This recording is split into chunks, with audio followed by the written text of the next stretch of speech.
Hello friends, स्वागत है आपका हिंदी एग्जाम पे। मैं अपने आपका बहुत बहुत स्वागत करता हूं।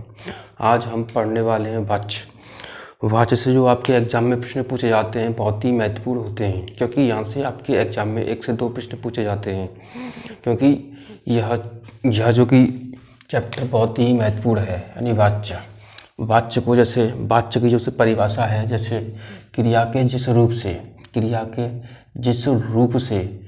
यह पता चले कि वाक्य में कर्ता, कर्म अथवा भाव में से किसकी प्रधानता है, उसे क्या कहते हैं? वाक्य कहते हैं। यानी क्रिया के जिस रूप से यह पता चले कि वाक्य में कर्ता, कर्म अथवा भाव में से किसकी प्रधानता, उसे क्या कहते हैं? वाच्य कहते हैं। वाच्य की परिभाषा हमने पढ़ ली है। वाच्य के कितने भेद होते हैं? 3 भेद होते हैं। आपको ये बहुत ही महत्वपूर्ण है। वाच्य के जो कि भेद पूछे जाएं तो कितने होते हैं? 3 होते हैं। कौन कौन से होते हैं? कर्तव्यवाच्य, कर्मवाच्य, भाववाच्य। कर्तव्यवाच्य, कर्मवाच्य, भाववाच्य। नंबर 1 कर्तव्यवाच्य। कर्तव्यवाच्य जिसमें कर्ता की प्रधानता हो। जब कर्तव्यवाच्य होगा तो किसकी प्रधानता हुई? कर्ता की प्रधानता हो, उसे क्या कहते हैं? कर्तव्यवाच्य कहते हैं। कर्तव्यवाच्य में सकर्मक और अकर्मक क्रिया के सहयोग से बनता है। सकर्मक और अकर्मक क्रिया के सहयोग से बनता है। जब मैंने क्रियाएं कराई थी तो उसमें रचना के आधार पर या क्रम के अनुसार क्रिया के 2 भेद बताए थे, सकर्मक क्रिया और अकर्मक क्रिया। तो यानी जो वाच्य बनेगा, कर्तव्यवाच्य जो बनेगा, किससे बनेगा? सकर्मक और अकर्मक क्रिया के सहयोग से वाच्य बनता है। जैसे पहचानेंगे हम इसे कि कैसे? जैसे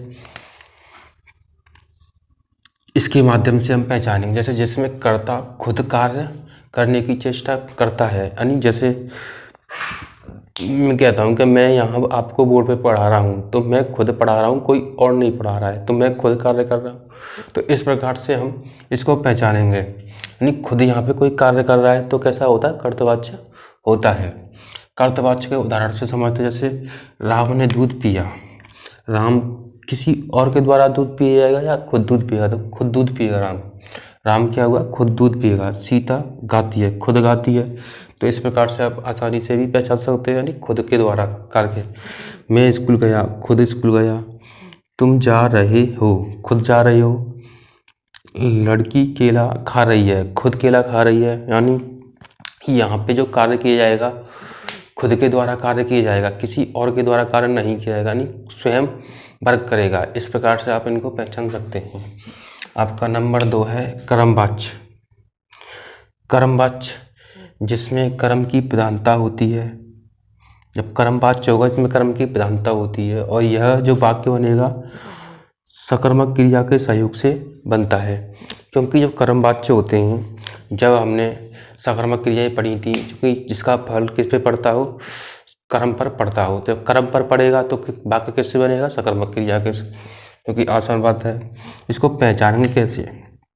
पहचानने की एक जबरदस्त तरीका भी है, और आपने कर्तव्यवाच्य का भी पहचानने का सबसे बेस्ट तरीका भी जाना।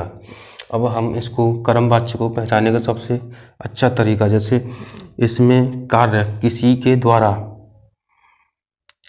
द्वारा करने की चेष्टा करता है।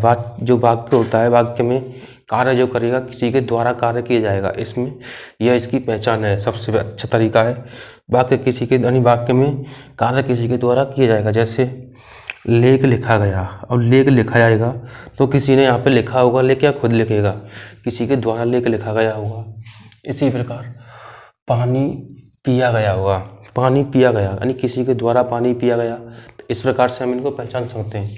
जैसे पुस्तक पढ़ी गई, पुस्तक किसी के द्वारा पढ़ी जाएगी तो किसी के द्वारा पुस्तक पढ़ी गई। गीत गाया गया, किसी के द्वारा गीत गाया गया। इस प्रकार से इनको पहचान सकते हैं।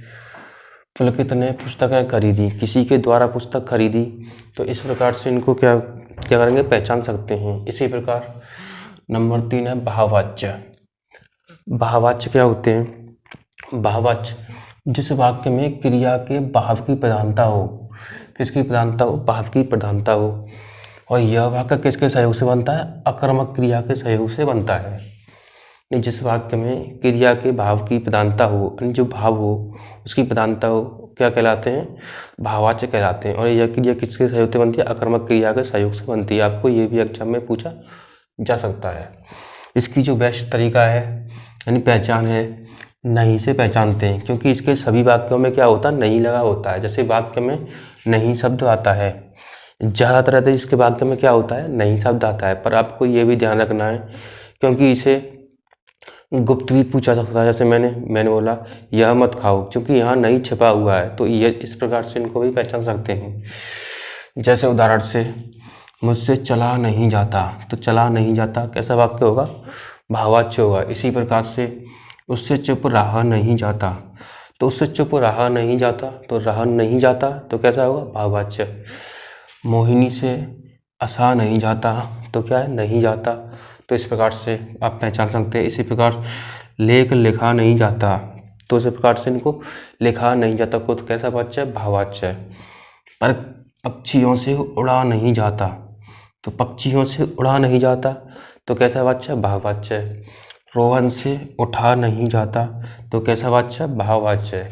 इस प्रकार से भाववाच्यों को अच्छे से हमने पहचानने का तरीका भी जाना। यह बहुत सबसे अच्छा तरीका है, क्योंकि इससे कोई वाच्य पहचानना है तो इनके माध्यम से भी हम अच्छे से वाच्यों को पहचान सकते हैं, क्योंकि आपके एग्जाम में यहाँ से 1 से 2 प्रश्न आने की संभावना रहती है।